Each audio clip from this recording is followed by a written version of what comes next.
Certified MF Psychasso moment. Mad, forlorn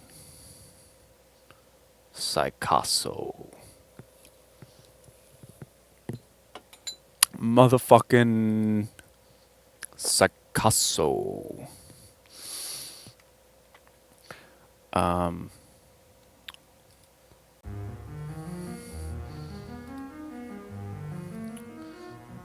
let's do this music. Let's do this music a little bit. I was thinking a bit about my art today at work. Maybe a little bit after work. I don't remember when exactly. I think it was mostly after work today.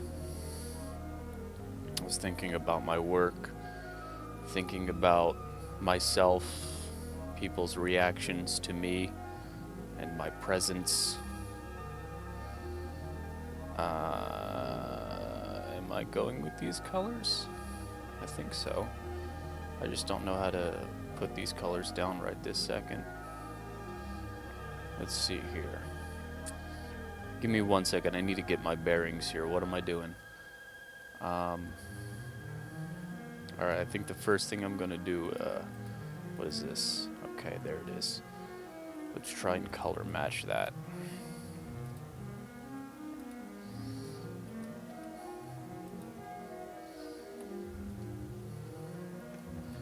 This is, this right here. This layer.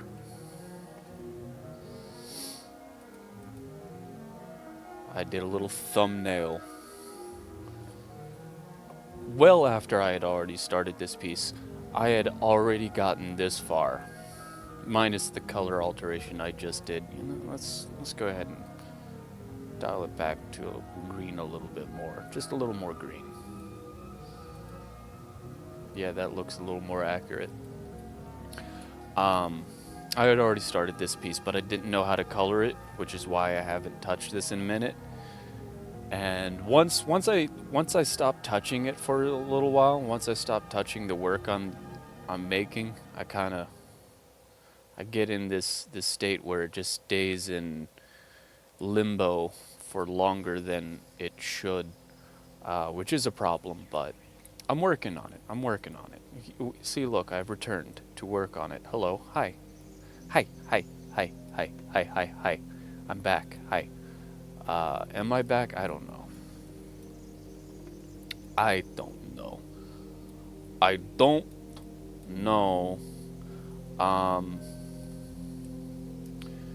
But as I was reflecting on myself and on people's perception of me, historic perception of me, one thing I want to point out is, and I want to make it clear that I definitely did not lack any self-awareness in these situations at all. Like, I got it. Like, I understood. There was no, there wasn't really much of a mystery to me as to why people perceived me the way they did. There was at first when I was in high school. I never managed to kick this perception when I was in high school, and I didn't really manage to kick it when I graduated high school either. You know, it was kind of just an ongoing problem for me. But when I got older and I started, like, seeing more in the world and understanding, thinking about my thoughts, thinking about thoughts of others, like really practicing some mindfulness. Not for any sense of peace or anything. I wasn't like trying to achieve a state of mental peace so much as I was just trying to understand things a little better. Trying to learn, trying to be a little more perceptive. So on, so forth. In my pursuit of mindfulness and understanding, what have you, understanding the world around me. One of the things I think I started doing a little more is trying to understand why the world looks at me the way it does, which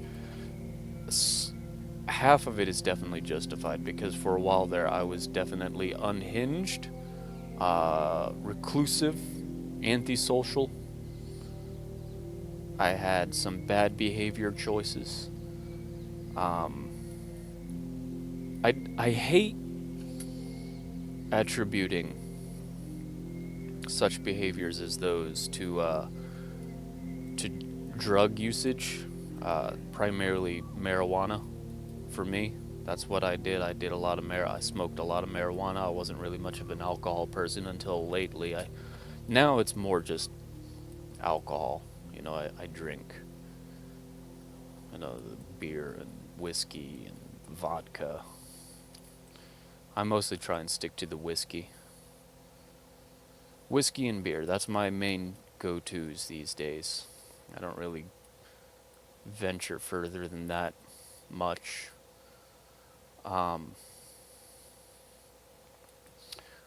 back then, I definitely attributed a little bit of my poor characteristics, my poor choices to smoking marijuana. And there are some studies that smoking weed and other things that I used to do a lot kind of made me a little more estrogenic and made me a little more unhinged, so on, so forth.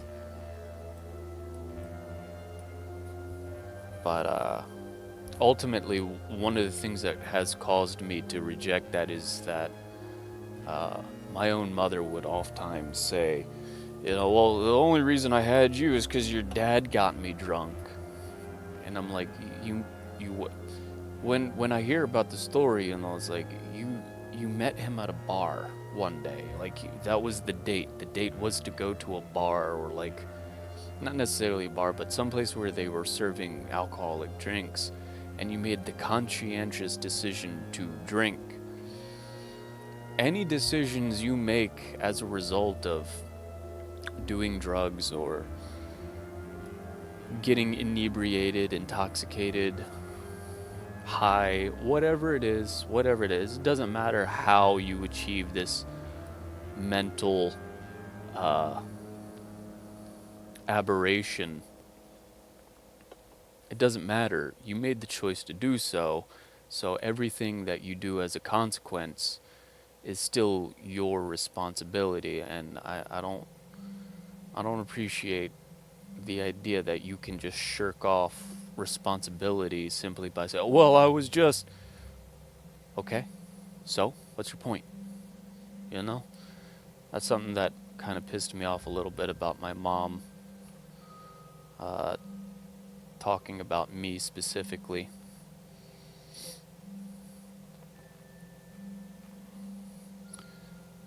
Oh man, that might not even be the right color there. I'll figure it out. We're working on it.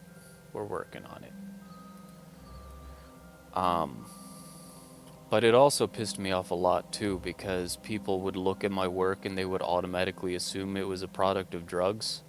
They'd be like, oh man, what drugs were you on when you made this, son? Right?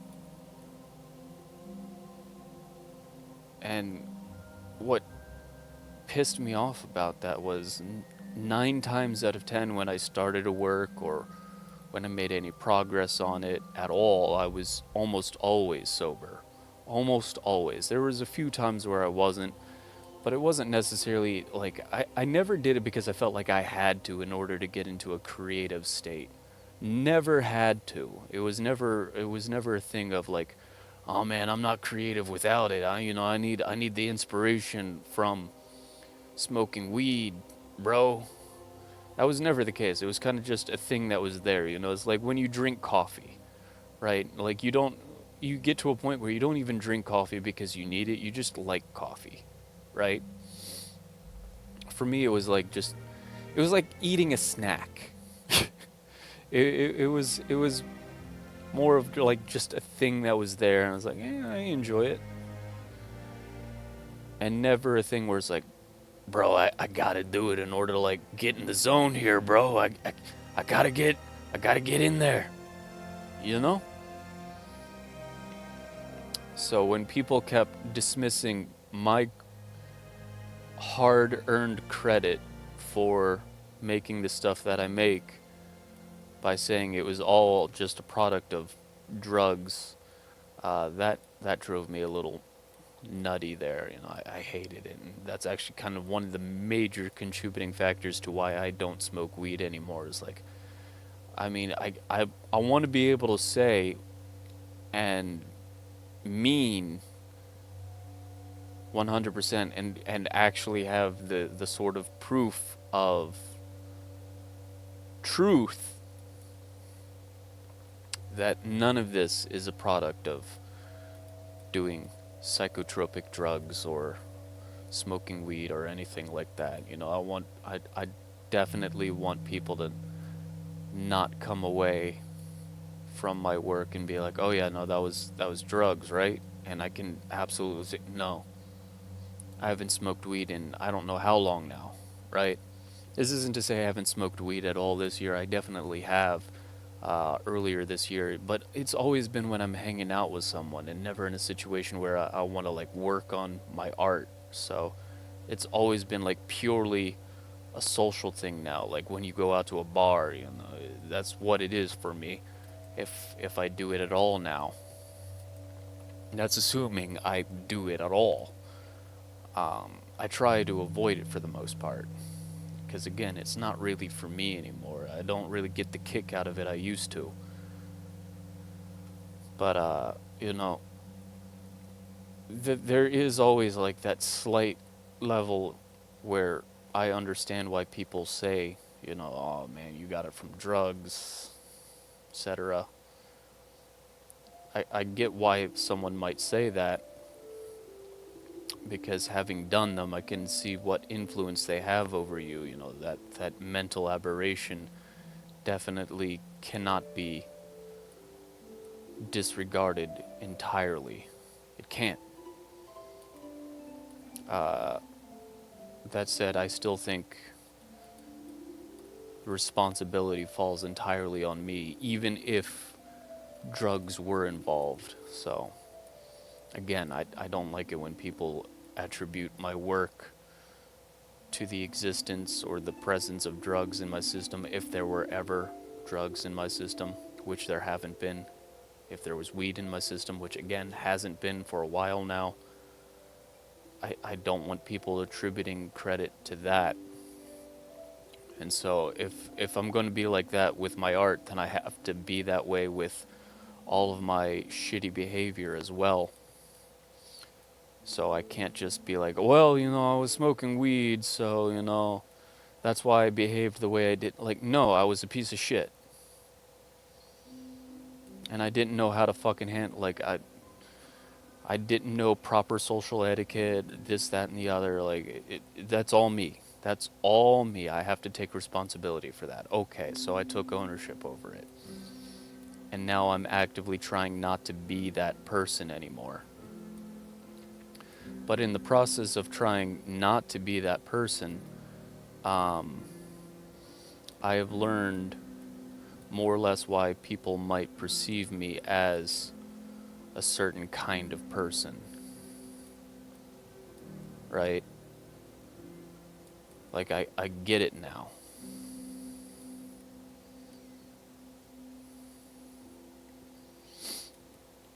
But it's not just down to the presence of marijuana or alcohol or anything like that. It's also like the way I presented myself. One of the things that I used to do, more specifically, one of the way I used to dress, a friend of mine described it to me as school shooter chic. Like that all black combat boots, cargo pants, Walmart black wool net sweater, crew neck sweater, tattered. Been wearing it for like since middle school, just that it's falling apart at the seams. It's got a few holes worn into it. Like, I looked like that guy, you know, the potentially dangerous person that you don't want to have around your kids, right? I could definitely see that a lot more clearly the older I got, even more clearly now.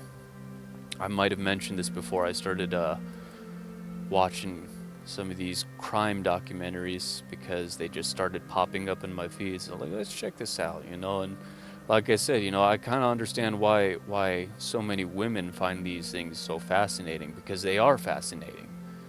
Like, you watch this and go, how the fuck did you get to this point, bro? How?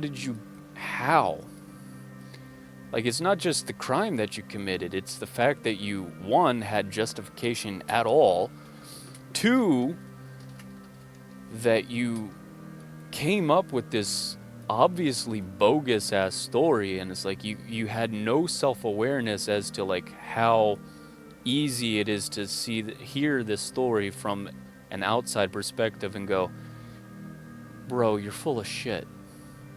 Bro, you are so full of shit. Like, it is obvious just how full of shit you are, you know? It's crazy how some of these perpetrators, these criminals, try and justify or try to explain or like try and lie to get the police to believe that they aren't actually the criminal, they're innocent. They were, you know, just, they're being suspected for a crime that they didn't commit. They absolutely fucking committed it. Like, the more you watch it, is like, the evidence was already damning at first, but now it's like, it's irrefutable. And you keep coming up with more and more and more, and it's like, bro, stop.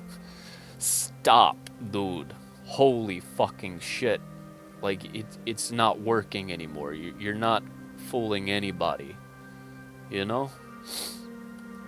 So I can understand why anyone might have seen me in my younger days and went, this dude is definitely no good. I get it now. I understand now. I don't appreciate it too much, but I understand it. But when I was in high school, you know, some of my friends thought I was possibly a psychopath, and I took offense to that because I thought I was a genuinely nice dude. You know, genuinely very heartfelt, compassionate, kind of eccentric.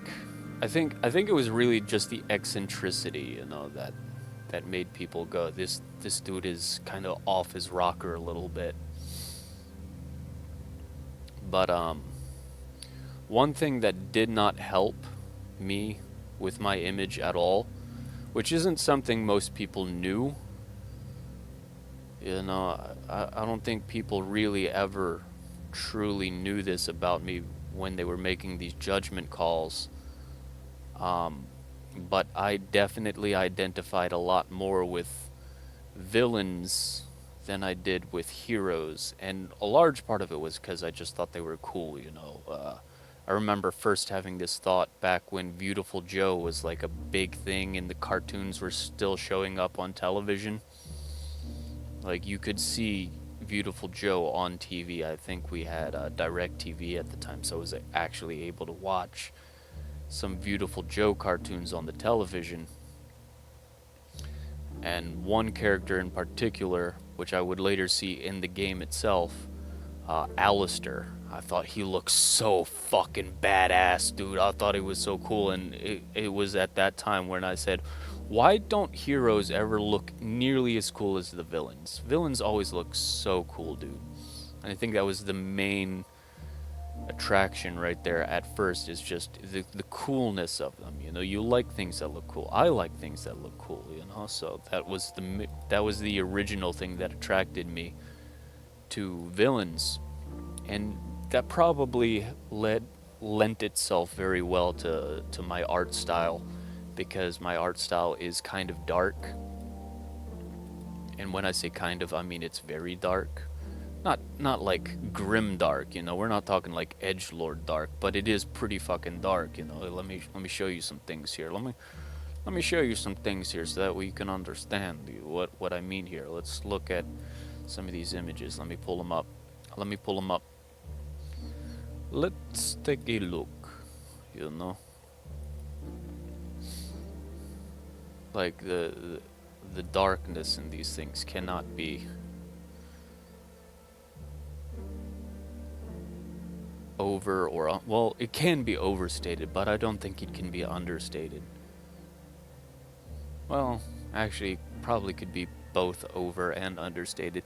It can only be stated properly when you look at it. You're like, all right, yeah, no, absolutely, I see what you're talking about here. You know,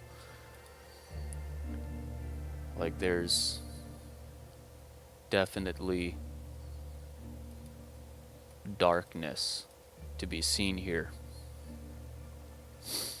So, you know, like look at the faces, the panic, the despair, the destruction of the castle here.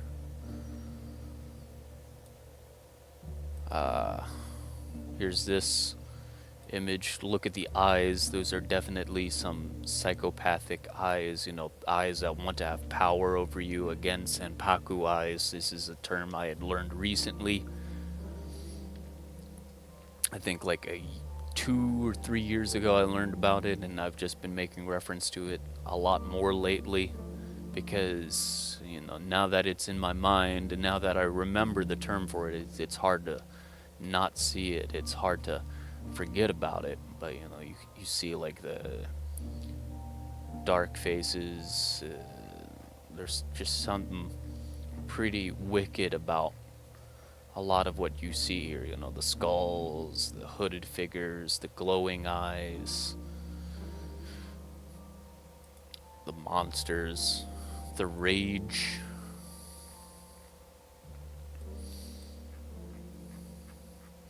I mean, the absolute rage expressed here. The word usage, the choice of words. You know, ruin, a symbol for the Omega. The end, as I'm pretty sure. Omega stands for Alpha, the beginning, Omega, the end.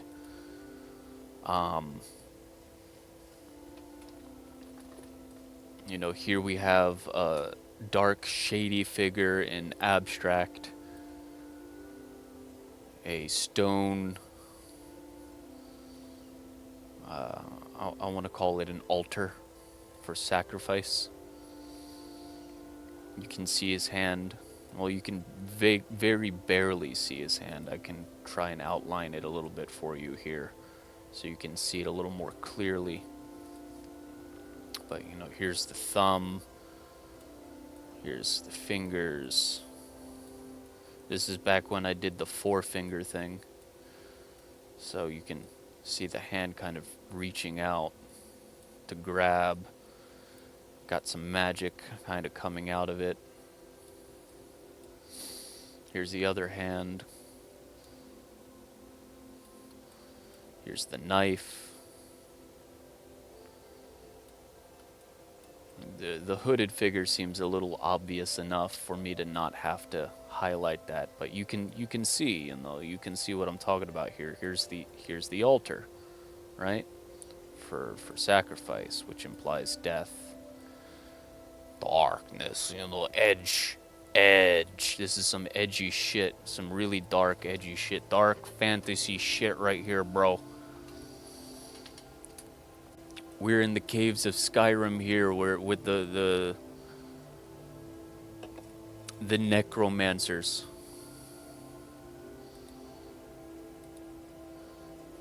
And again, like look at this face. This face clearly does not have good intentions for you. The skulls, the statue, sculpted faces. They just look horrifying, they look scary. And then you look at some of these details here, like over here. This is something that you might easily miss. But you can see the eyes, the highlight of the eyes right there. right? The mouth open, screaming, his hand reaching out. Not trying to grab, but like, reaching out, help. I got the word here. I don't know if you can see it very well, but it's hidden in there. It's there. It's deliberate. It's on purpose. Run. So yeah, there's a lot of dark, a lot of edge. And I can understand maybe someone will look at this work and go, this is the work of someone who is deranged or psychotic, or he's got dark thoughts, harboring dark thoughts. But today I kind of reflected on it a little bit because I've been looking at society, looking at my own work, how I'm interacting with the world, my outlook on life. And one image in particular, I actually got to get it off my phone here real quick. Let me see if I can't find it. This is going to be a work in progress shot that I'm about to show you. It's not done yet. I think I still have a little ways to go here. Not too much. I'm at a point where I don't really have much left to do on it. But we're getting pretty close to completion here. Receive a file. I can't stand how this has become such a roundabout way. Originally, you just send Bluetooth images, and it would just automatically connect, but now you gotta open up the Bluetooth software to say, hey, I'm ready to receive a file, go ahead and receive it. Like, this device has been paired. I don't feel like I should have to do this, but I do, which sucks. Anyway, here's this shot, this work in progress shot of a painting I'm working on. I've been doing this at work on my breaks here. Not here, but at work. And you can kind of see like there's definitely a sort of bleakness, a darkness, a sort of an implied doom, an implied wrong being committed. This locked door being placed in front of this guy trying to get out. The chains, the locks, the keys being thrown into this dark pit on the other side of the door. This dungeon, which is unstable, it's collapsing, it's falling apart, it's uneven stonework, it's all twisted and in the dark. Use of really bleak colors of blue and gray to give a sort of coldness, a bleakness to it. It's definitely an image of doom. And this guy being contrast in color here, the orange and the red, I kind of mean that to be an implication that this dude is from outside of this world. He's not a part of this. He's trying to get out. I like to imagine him to be more so a hero, a tragic hero, an absurd hero, as it were. More so a tragic hero, but a hero nonetheless. I see him as a heroic figure who is faced with adversity that just won't let him go.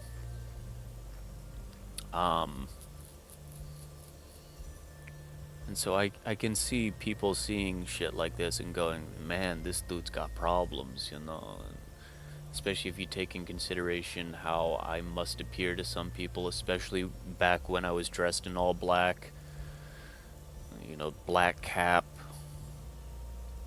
aviators that made it impossible to see my eyes. I can see how some people might automatically jump to the conclusion that I might be up to no good. But I started reflecting on it a little bit earlier today on my work, and I kind of came to this realization that it's not necessarily that I'm making dark works because I like the darkness, so much as it's more,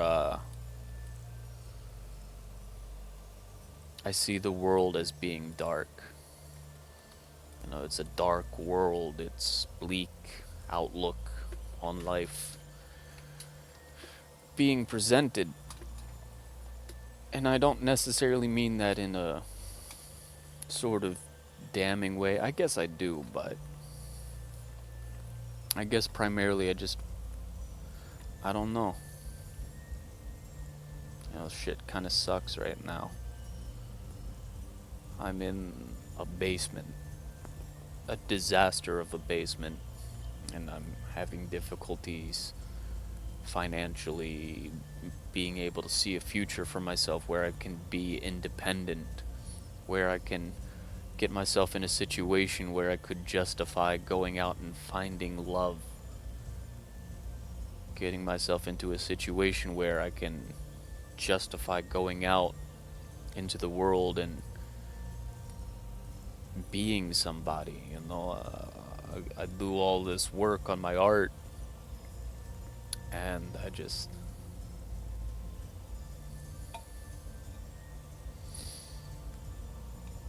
don't know. I don't know if it's valuable enough. But one other thing that has occurred to me, and this is something that has always been on my mind, is I don't know how to, like, I don't consider myself like a lowbrow artist. I know these sorts of terms are sort of more or less irrelevant.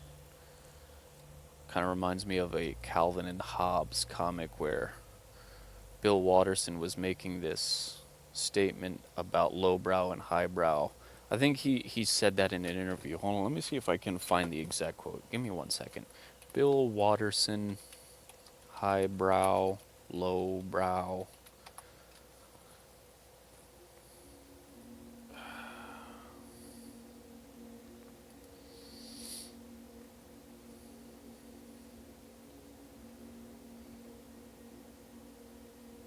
Give me 1 second, because some of this stuff seems to be talking about blurring the line, but there's something he said. It was in one of the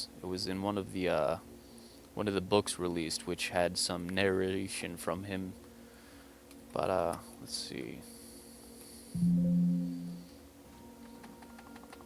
looking specifically for these terms. Comic strips might be considered as lowbrow, but with his extraordinary storytelling ability, Bill Watterson elevated this medium with profoundness, blurring the distinction between highbrow and lowbrow. Reading Calvin and Hobbes at some point makes me stop and think. The first, probably, and only time for me pondering while reading comics. Yeah, that's not exactly what I'm looking for. I don't know if it was in a comic or if it was something he said in his written commentary. But he wanted to, like, try and make this point. Oh yeah, here we go. I think this might be it. I think this might be it right here. Copy image, open, new. A painting, moving, spiritually enriching, sublime, high art. The comic strip, vapid, juvenile, commercial hack work. Low art. A painting of a comic strip panel, sophisticated, irony, philosophically challenging, high art. Suppose I draw a cartoon of a painting of a comic strip, sophomoric, intellectually sterile, low art.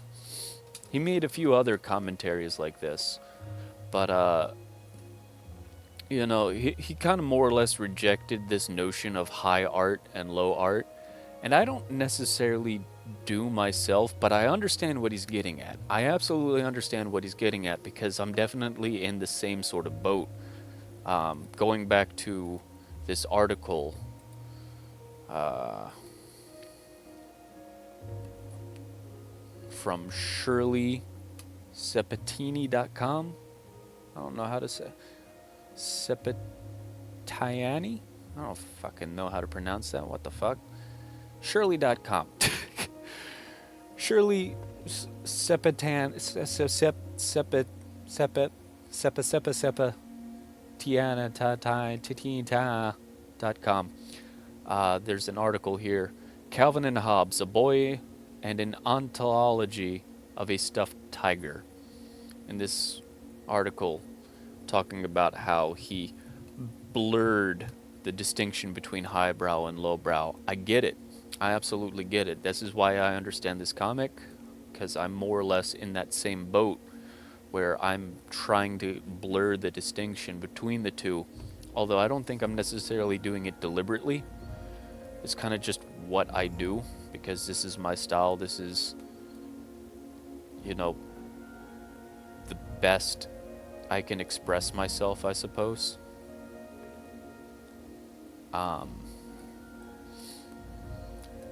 I get it, but one of the challenges that I have is trying to find people who understand it within the art world itself, so that way I can, make money, which for some people seems to be like and for me, I definitely understood it as well as this. This is kind of one of the big problems I had being younger. I think this is a very naive, youthful, rebellious sort of way of thinking, and I don't necessarily consider it an anti-capitalist sort of notion so much as it's just like a meaning crisis, a crisis of meaning, a need for meaning, a desire, a yearning for meaning.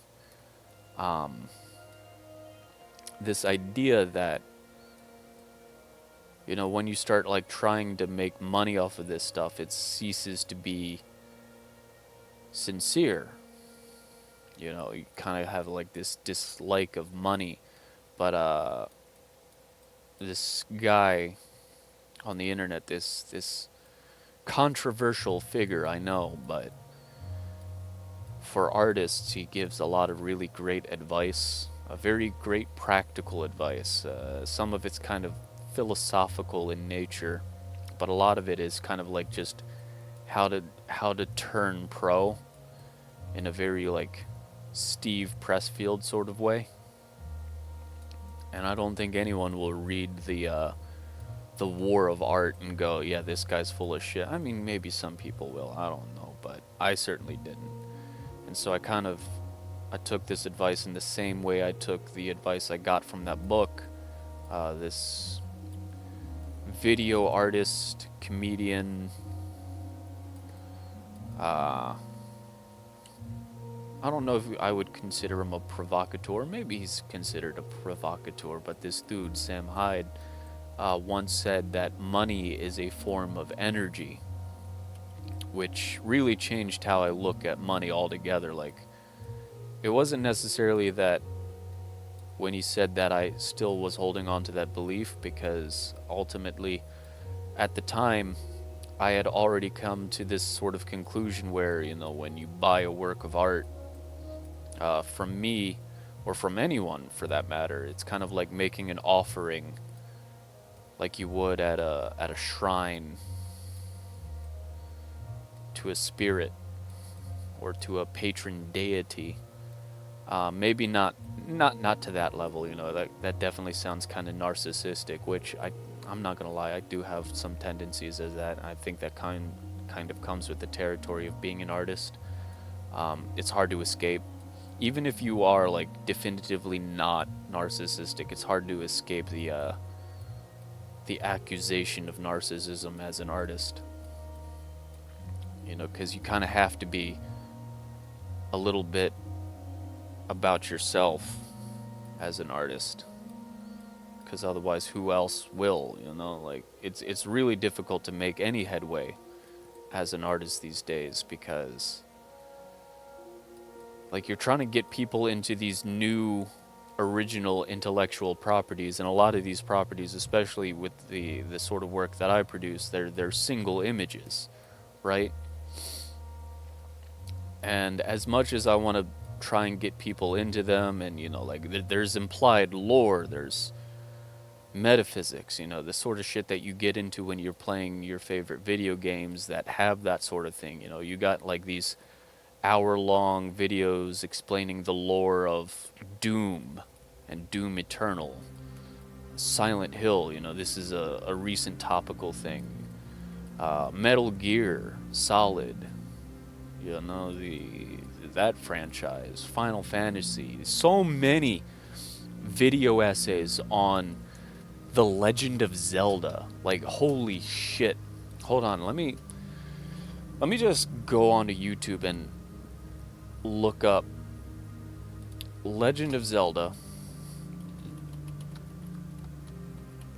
theory. And let me just read a few of these here. We got a whole ass playlist right here. Does a true villain exist in Link's Awakening? The deceptive nature of Majora, the source of Hyrule suffering, the missing people of Ocarina of Time. A whole playlist by the game theorists. That's just a game theory. That guy. There's a fucking playlist of 160 videos titled Legend of Zelda Theories.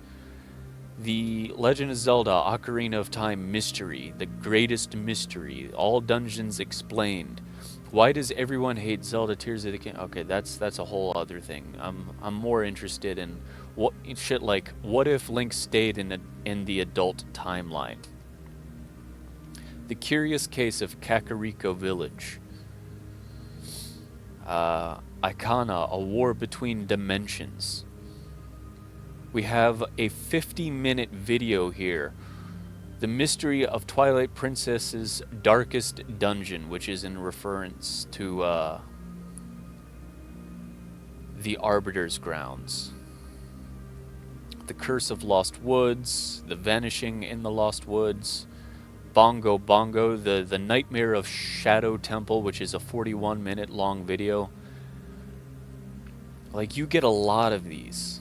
And it's not just for this game, it's for a lot of games. There's so many games out there, the Dark Purpose, the Snow Peak Ruins. There's a lot of games out there that have it, especially like the Souls games, Elden Ring, Dark Souls, Demon Souls, Bloodborne, all of that. Like, there's so much lore in a lot of those FromSoft games. And people really, really love to dig into it. And when I make my work, I try and make my work with that sense that, I want people to be able to get into my work like that. But it's really hard to do so because, again, like these games, you can play them firsthand. You can experience it as in this sort of like voyeuristic, what's the word I'm looking for? You can live vicariously through these fictional characters, right? And doing so kind of gives you this like investment, like you were there, you experienced it, and you're trying to understand what it was that you experienced. And it's really hard to do that with two-dimensional images. That doesn't mean I'm not going to try. I'm absolutely going to continue to try and make images where there is a story, where there is a narrative structure, even if it has to be done across multiple images. For example, I have this series right here. You already saw one. I'm going to show you the others here. I'm going to tell you a little bit about them. Top secret information, stream exclusive information, but this is going to follow a sort of story. It's almost like a comic, not really. But it's a story of you, the player, getting involved in this game here. You go through the start screen, you get your equipment from this level, you learn the controls, and you go in, and you're introduced into this world here. And there's always this dark presence. Not always, but usually there's this dark presence, which I try and keep ever present through this dialogue box. the presence that is here in the game, this dark presence in the game, is always talking to you directly through this dialogue box, right? It's always trying to like goad you on to get deeper into the game, and you know, trying to keep you invested in the game, because ultimately the thing here, like, you can see his hands, its hands, whatever it is, that's the same hands from the previous image I showed you, this one. See? Same hands, same color and everything, same guy as the one that was in the background here. I know he looks different here, but it's the same entity. It's the very one and the same entity right there. That's him, right? Same guy, same hands, same entity. Does he always look the same in all of the images here? No, that's him right there. There he is again. All of the enemies, it's him. The entire game is him. That's the entity right there. Everything you're seeing here, aside from the player character, is the entity itself. And he's trying to, you know, get you further into game, get you enveloped in the game, with the intention of ensnaring your soul and consuming you, so that way it can grow in power or continue to live, you know, as it is. You know, it feeds on your life force, right? And this is one of the characters. Destroy this interloper now. This is one of the previous players who have sort of escaped his control, but is still trapped in the game itself. And he's more or less broken the game, you know, in a way that speedrunners break the game. So that's more or less how he was able to escape that sort of control there. That's why he's kind of glitched out here, you know, phased out. But you can sort of make out words here, etched onto his armor. Clip wall behind broken statue after boss. Like, it's really hard to make it out, but, you know, again, that's a part of the character, part of the story, and like, he had to try and like secretly inform the player in a way that allowed the player character, you, to go, wait a minute, there's something more here, you know. I don't think this guy really meant to fight you so much as he tried to inform you to the best of his ability. And he presents to you his sword sheathed. He shows you the design on it, and you can see this gloomy soul-like thing, and then you see this hand reaching out, and right in between the two is this X, this cross, this severance between this spirit and this hand.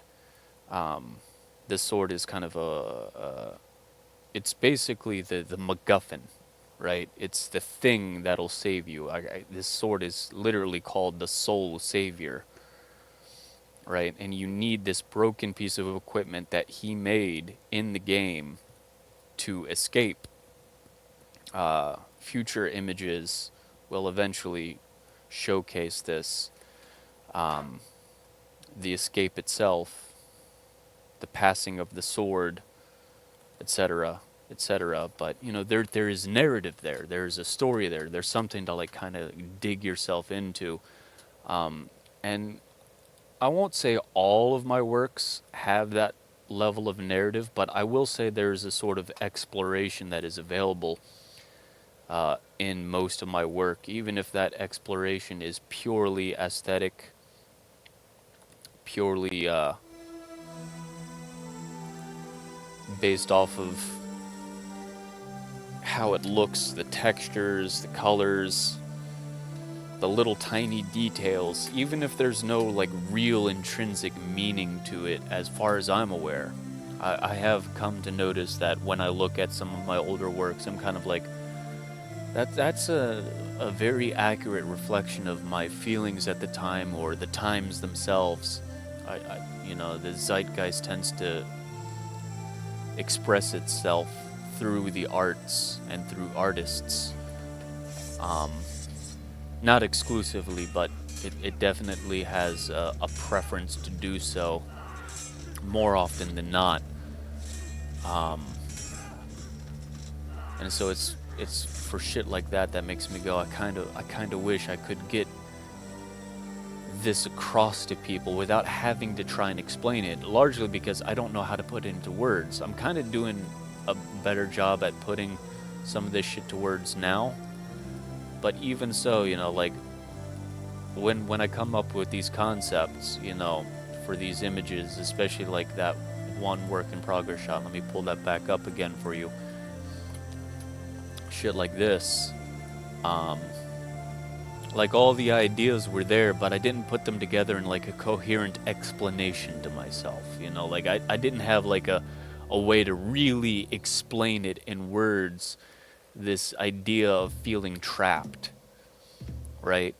Like it was just feeling of entrapment, feeling of being stuck, of futility, of trying to escape and go beyond this dungeon that I feel like I'm stuck in, right? Like I couldn't really articulate that nearly as well as I could depict that in an image. But for reasons like that, it's like I genuinely feel like the kind of work I produce should be museum material, art gallery material, and that's the kind of artist I want to be. It's one of the challenges that I have as an artist. I know a lot of people want to point to like the new challenges artists like myself are facing with the advent of AI and its constant improvement and its permeation through current culture and what have you. I'm going to continue to operate under the pretense that this is a non-issue for me, because that's the only way I can move forward. Is like I'm not even going to consider it a competitor, right? Because where I'm trying to go, the kind of people that I'm trying to appeal to, they wouldn't care about that sort of thing anyway, right? This is kind of a big thing with like the dungeon synth community, for instance. You find in a lot of like the art communities now, you're finding like Facebook groups that really don't want to bring any attention to AI generated content. I had just joined one, for instance, that focuses primarily on showcasing vintage works back before AI was a thing to worry about. And that was kind of like the only way they could respond to that and support or show support for the arts. But that support comes at the cost at neglecting the new art out there, art like my own, artists like myself. That's really the only way you can combat it, is by going backwards and looking at actually established works from back in the day. So in that sense, you could say that AI is a competitor that is forcing me out of the race by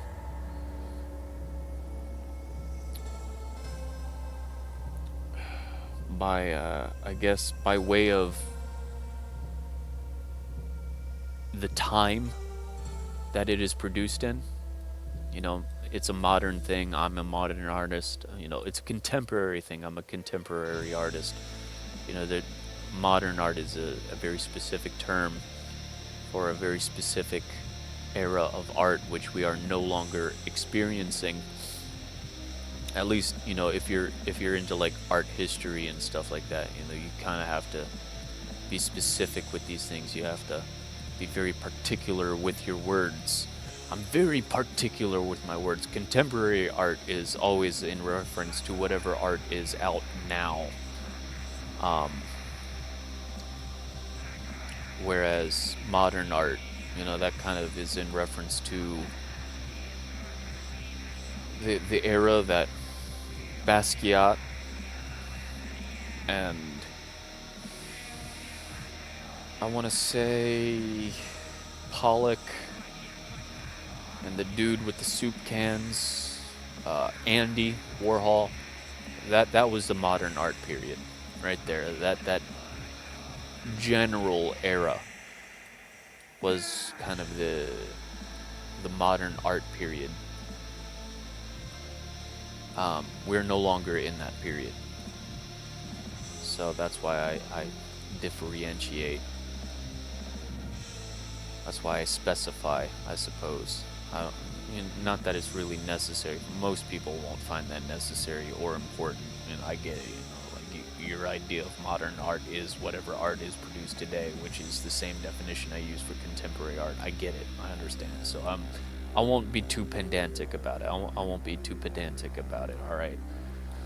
That's really just for my own personal satisfaction, right there. Me saying that much. Am I doing a little bit of waxing here? A little bit. I won't deny that. But anyway. So my general trouble is, like I want to get my work into galleries, but I also feel like the only way I can get the sort of effect that I'm trying to go for, the sort of response that I'm trying to go for, is to get my work into a form of a video game, which I've never had luck doing because I cannot wrap my head around code at all. I've tried. I can't really comprehend HTML. Like it's too overstimulating. Not that this is any less stimulating, but like I can parse this. Information here. Not very well, but I can parse it, right? But like tags and codes and like the order of operations, like maybe I just don't have the patience to learn it. It's like Assetto Corsa, like that's a game I want to play and I want to be good at it so I can actually enjoy playing it, but it's not really a game, is it? It's a driving simulator, which is a huge difference between a racing game and a driving simulator. There's a huge distinct difference between the two. A racing game, you don't really have to like spend a whole weekend trying to learn how to play it. You can kind of just pick it up and you get it pretty easily. Is there room for improvement? Absolutely. Is there like a ramping up in difficulty? Oh yeah, absolutely. But when it gets down to it, it's like with Assetto Corsa, for example, you kind of have to like learn how to drive a manual, which I don't know how to do, not even in real life. Something I want to do, want to learn, but it's really hard to learn that, especially because it's so out of style now that none of the driver's ed courses actually have the means to teach that unless you have the car yourself. There's only one place that I've found that was able to teach manual, but it required you to possess the car, and I don't possess that car, and I'm not going to like go out and buy a manual transmission car that I'm not going to be able to drive just to learn how to drive it. Like what if I never get it? I can't afford financially. I cannot afford to take that risk. So I kind of have to put that off to I have to put it off to the wayside there. But with games like Need for Speed Underground, it's as simple as driving an automatic. You just hold down the throttle, you put it in gear and you just hold down the throttle. There you go. Well, way to go. Accelerate. Good. Enjoy. Have fun. Right? And, every time I've played Need for Speed Underground, I've always played with the automatic transmission. There's only one part of that game where you don't get that option, and that's the drag racing. But it's easy to do that because it gives you like an indicator of when to shift, number one, and number two, for the most part, you only have to focus on going in a relatively straight line. Like you change lanes every now and then, but it's pretty simple. It's pretty straightforward, Anyway, coding for me seems to be kind of the same thing, where it's like I kind of have to like sit down and take the time to learn that, and I don't know, maybe I'm just too impatient, maybe I'm just not disciplined enough, but I've never really taken the time to commit myself to learn these things. So that's mostly my own fault, I suppose. But one of the main ways that I can see myself being able to express my work, express my ideas, is through video games, except I don't know, I make all the excuses not to do so, so that's my own dumbass fault. But the other way is to try and get my work into galleries, which is what I primarily have always wanted to do. It's the main way I want to present my work. It's through paintings, it's through artwork, it's through the concept art. You know, it's the reason why the way I justify getting into games, the only way I could possibly justify it, I say to myself, is if I become a creative director and I have other people do the heavy lifting, which is incredibly unfair. It's incredibly selfish and unfair. I know that, but you know, I feel like my attention is generally better spent on the abstract and on the general design, the broad strokes and the specific design elements, the artwork, the concept, all of that. That's more or less where I can justify putting my efforts to primarily. So I don't know if like video games will ever actually be a thing that I get my work through at all. But it is a thought that has occurred to me numerous times. That's why you'll oftentimes hear me talk about these new video game concepts that I have. I come up with them so often. Like, oh, that would be such a cool video game concept right there. Oh man, that would be fun. I don't know. But yeah, I don't know. I don't know. Only thing I know for real, there will be blood shed. Riding on the dragon's back. Or however that song went. Etc. Etc.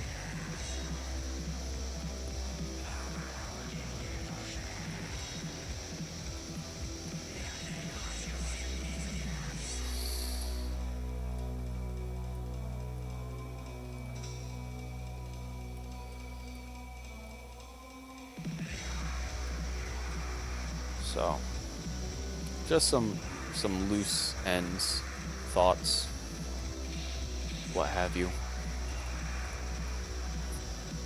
I don't know.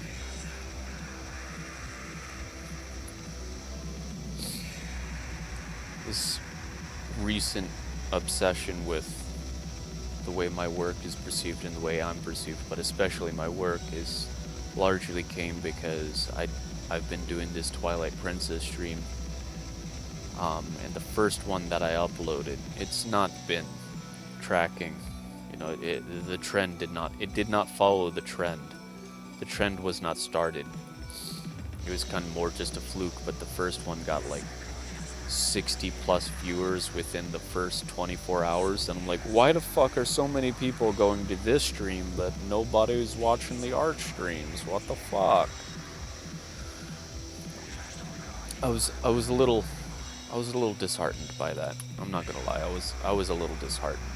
Just a little bit, a touch, a smidge, a hair disheartened.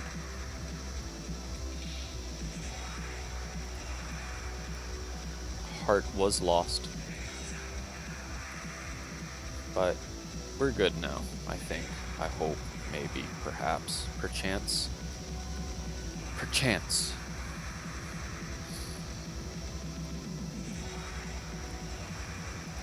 I'm not even entirely sure how these orange shades are supposed to work out in this image, but they're here. They're these little splashes of orange that I shall include. because that was in the thumbnail. Am I going to brighten that shade of orange up? No. Not right now, anyway. Maybe I'll grab this shade of orange and use that as the brightened up variation, but for the most part, no, I'm not going to worry about trying to brighten any of this shit up too much. Just throw this down a little bit. Figure out where it's supposed to be, where it went, where it came from, why it's there. That's a problem for future me. Present me is just focused on getting the colors down. The blocking. That's really all I'm focusing on right now, is blocking. Doesn't need to be perfect. Just as long as it's on there.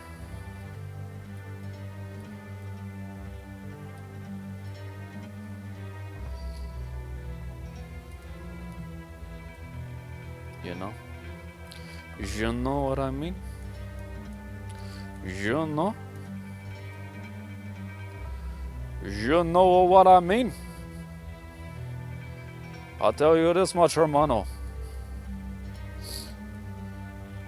We just go through and we make the things happen to the best of our ability, and then we just hope for the best. You don't know what I mean? You know, we're not even going to hope. We're just going to let it happen. We're going to let it happen. And we're going to work with what we got. You know?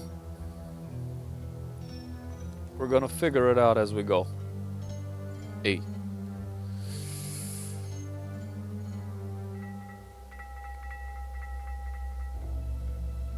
Again, just trying to get the general ideas here. Because I still have, for the most part, no idea what I'm doing. I never do. So much of this was like just improvised that it's really hard to like see the plan, because there was no plan. I just threw it down. It was like, you know, I mean, I kind of had a loose plan in mind, because this is an image that I've been thinking about for a while, but I never really like pieced it together into its complete form, because I don't know, I never did.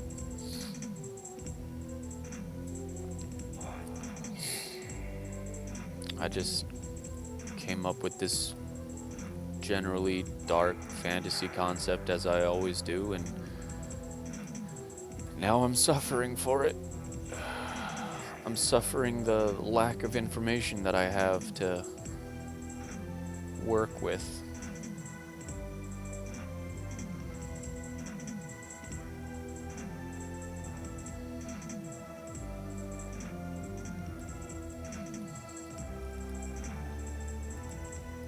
Lack of direction.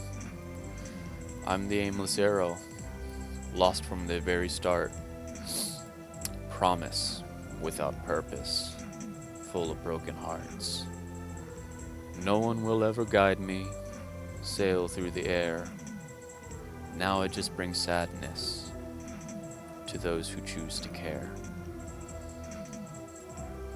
It's a good song. Converge, Aimless Arrow, off of the Sadness Comes Home album. No, not Sadness Comes Home. All We Love, We Leave Behind. That's what it was.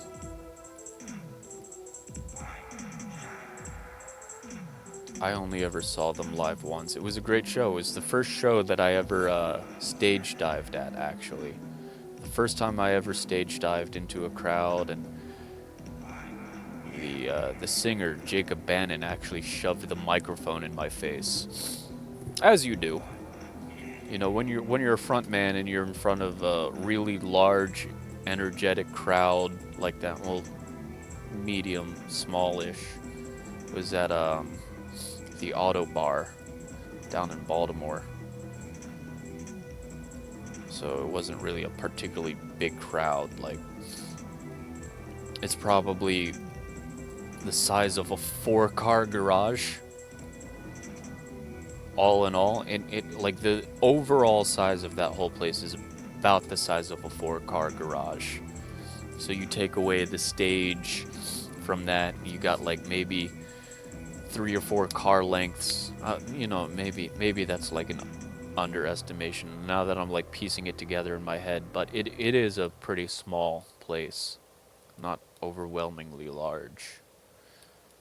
It's intimate. Not the most intimate place. The most intimate concert hall I've been to was Club K, which no longer exists. That shut down. That was small. Like you could see that being like master bedroom small, plus a stage. It was master bedroom size with a stage extended out in there someplace. So you definitely had very intimate experiences there. That was a very small venue, very small bands. Sometimes it was packed out, sometimes it wasn't.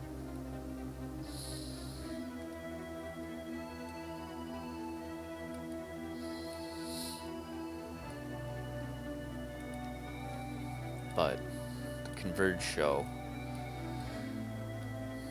that really changed my perspective on show going from thenceforth.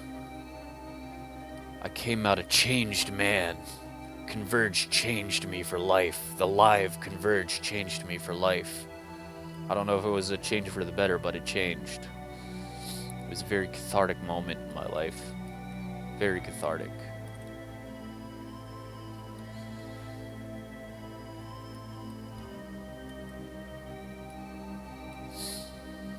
Very cathartic experience overall. It was good. I liked it.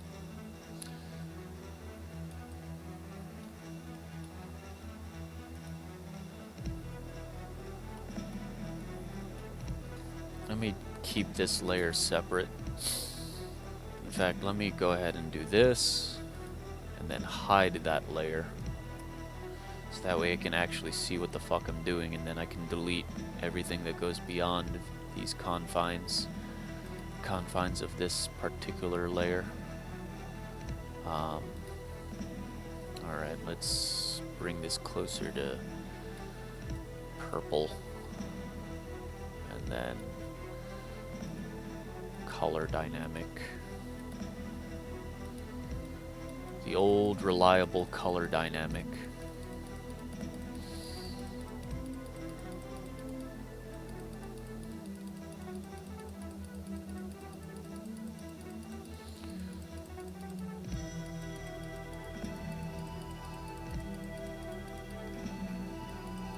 Very useful, especially given my stylistic choices.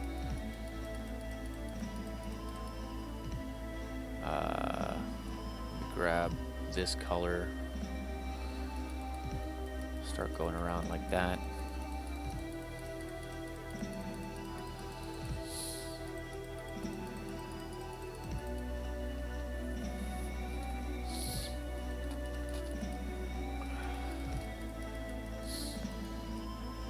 I feel like dark fantasy is such a almost eternally relevant genre of art,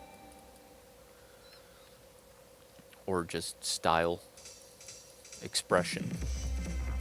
I don't know why, it's there's something about it where it can very easily be used to express symbolically the woes of the times in a way that no other genre can. Maybe that's just me. Maybe it's because it's how I express my woes. I don't know. But there's something there to it. There's something about it. I don't have a color for this sword's hilt. So I guess what I'll do is I'll take this color, this one, color dynamic here. Blocking. Grab that layer. Second sketch? Yeah, second sketch. Grab that. Go back to blocking. And just go a little crazy here. I'll have to fix this later because this is definitely not lined up at all. Oops. That's alright. I'll line it up later. I'll shape it up later. Grab that color. Grab this one. Second sketch. Wow. That sucks. I guess what I'll do is take scattering off and just go into blocking and outline this sword.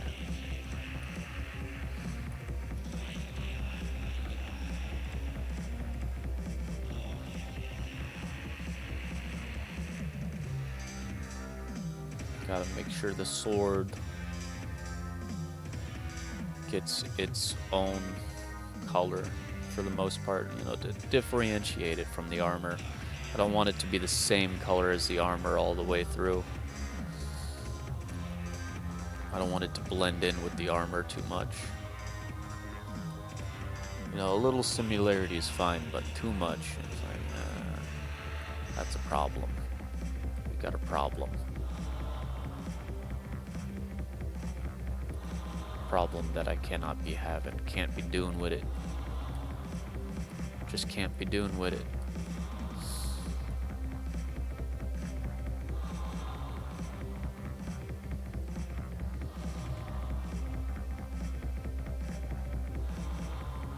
Again, it doesn't have to be perfect. I'm trying to make it perfect for whatever reason, but it doesn't have to be. I know that. Because, you know, this is still like the very rough early stages.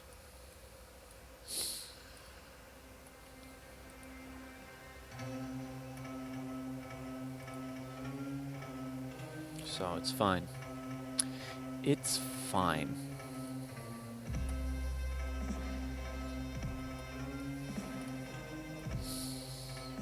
But already the armor's looking pretty good color-wise.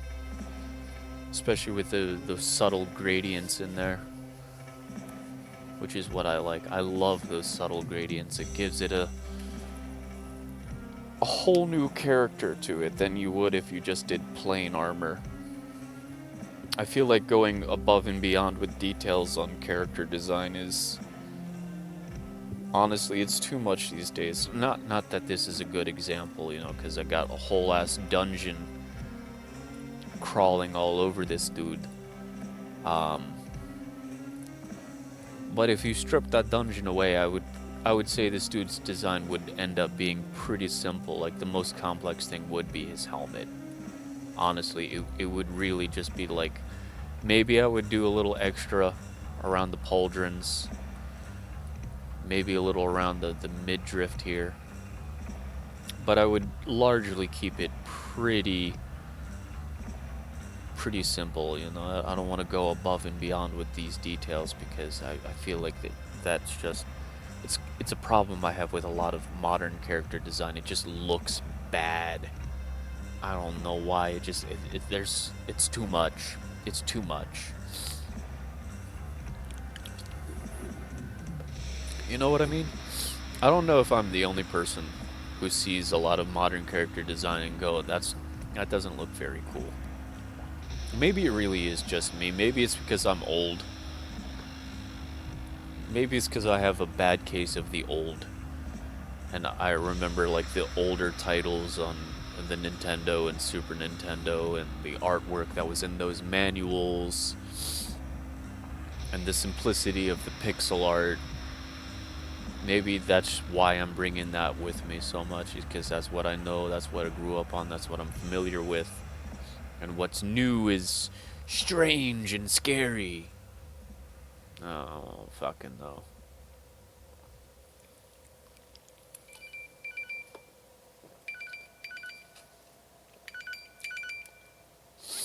Who the fuck? I don't know you. If it's important, they'll leave me a message, and that message will be addressed to me specifically and not just a general. You know the scam calls that are like, we have a record on file with you about so and so and such, and you know, like, all right, dude, nice try.